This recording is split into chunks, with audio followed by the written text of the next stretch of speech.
Hey guys, how's it going?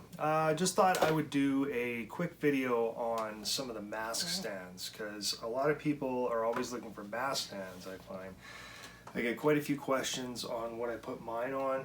I see them posted all over the place too as well for options, and really there's a ton of different options out there. I mean, there's some really high-end stuff where people have put in a lot of time and effort on making these, you know, custom wooden stands that are all painted and have graphics and, you know, like have the movie titles and everything on them that are super elaborate. Nice stuff that can go for pretty big dollars, like 50 bucks a stand, you know, where they're really not all that affordable. I mean, if you want some, you know, something high-end like that, it's definitely there, and I get it. I would love to have it for a few of my masks as well. But being on a tighter budget and stuff, I know people are always looking for a decent option for something that will work, that's not going to break the bank. And I just wanted to show you a few different kinds that I used. Basically, the first one I wanted to show you, and the cheapest one, this is the biggest bargain one that I've been putting together for ages, and it's basically you go to, you know, any dollar store and you get some of these, and these are paper towel holders, and these run, as you can see on the tag there, about $1.25 a piece. So you just pick up a few here and there when I can find them. These basically just pull off, and what I do is I stop at, say, it's usually a pet store. You're better off to get stuff like, well, like these tennis balls.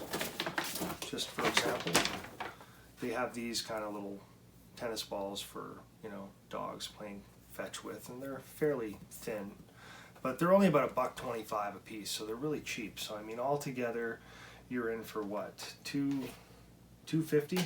Yeah. So I mean, for $2.50. That's pretty cheap for a stand, but this is really all you need. So I basically take one of these and get myself the old, you know, straight razor, the old Kristen Parker, if you will, and I just make a slit right in the middle, like so. I like to go over the paw print because I don't want to see the paw print, but you go like so, just to make a little slit like that, and then you just fit this on the end like so, and you have a nice round soft surface that isn't going to poke this, you know, pointy thing into the top of your latex mask. Or silicone I would never use with something like that.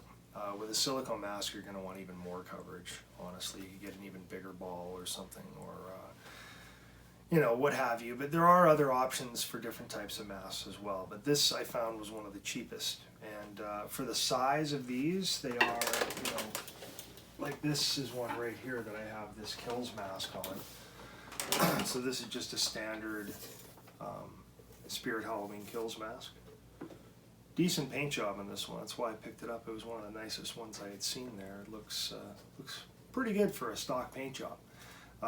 The other one that I got, that I had ordered directly from Trick or Treat Studios, looked kind of shitty compared to it. It wasn't nearly as good, but it was a teeny bit bigger and it fit me better, and that's the one I ended up sending off to Remy to have rehauled. So that's the one that's getting rehauled for me. So hopefully it'll look amazing, of course, when I get it back and blow this thing away, which I'm sure it will, obviously. But I know, comparing the two of them ahead of time, it wasn't very impressive to look at that other one. That other one just didn't have as much detail and stuff. I could show you some pictures here so you can see the two of them. But this was a decent copy.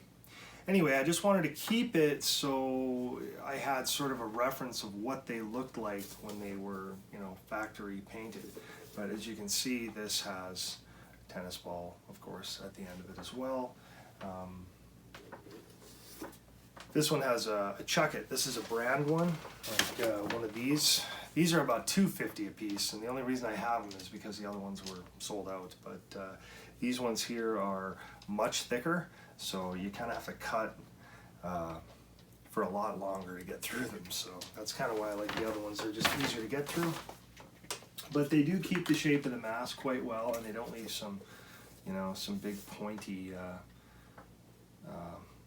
look to the top of the mask or deform them or anything.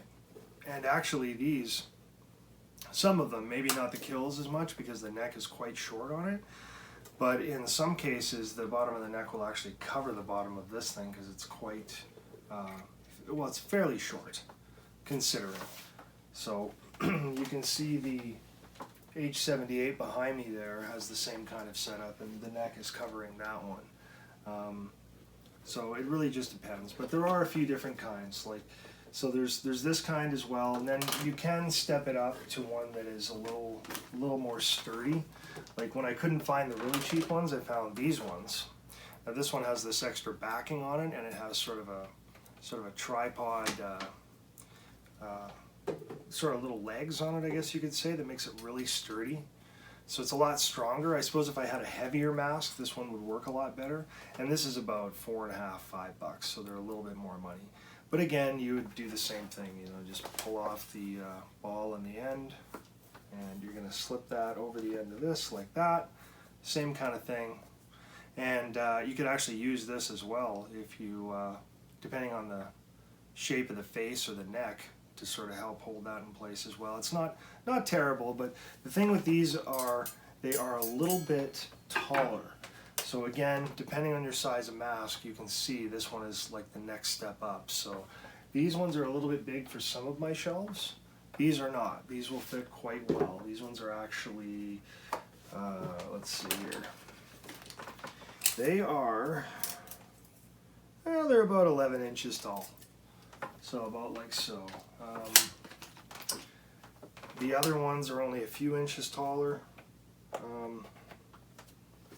think, what I want to say, a couple maybe? Well, I'll have to measure right off the very face. Yeah, it's about 12 and a half maybe, so inch and a half taller. Maybe 2, I guess, with the little tripod legs. But that's another option if you need something that's just a little bit taller as well. You could always go with something like that. Dollar stores often have different types of designs of these kind of things. You know, these just happen to be some of the cheaper ones. So the third type that I use is for my longer masks. So for stuff like the Jason hoods that are quite long and have a lot of neck, or of course a silicone mask or something where I really need more shape, is I use these style that I got off Amazon. These are wig holders. So let me just pull off this Gen 2 ghost face mask, and you can see they look like this. So again, there's more shape and the top is more spread out, but a lot taller as well, so you can get, you know, the mask up a little higher and whatnot. But that just gives you an example of how that works. And you can see it's even taller, of course, than these. And again, these will work for some of the taller masks as well if you need more length, so that is an option. But generally I go with these. These are on Amazon. Again, these are wig stands basically, and they come in a couple different sizes. You can get another size that has even longer legs if you have a really long wig, but I didn't want to go quite that long. But I have to use these on stuff like the ghost face mask, the Batman mask, for example, anything that has a lot of neck, any of the Jason masks with the hoods. So they come in very handy. So those are just some designs right there. So here's another look at all 3 of them. So again, the plastic black ones are from Amazon. They are wig stands, so you can find them there. The other 2 are just different variations you can find at dollar stores. And there's all sorts of different ones out there, guys. So, you know, you could just get creative with it, and I'm sure you can figure out ways of making really cheap mask stands. I mean, $2.50 Canadian for a mask stand, in my opinion, is pretty cheap. And I mean, it'll do the job. And the bottom doesn't show too much. I mean, you can see it a little bit here when the neck does come out. But depending how I position that, I can also cover it. And I'm working on some stuff to fix some of that as well. Again, just trying to get creative with it. But generally, it's not a bad option to get yourself something like this. You know, 'cause it'll do the trick if you're on a tight budget. So something to consider. Anyway, thanks so much for watching. and we'll see you guys again for the next one.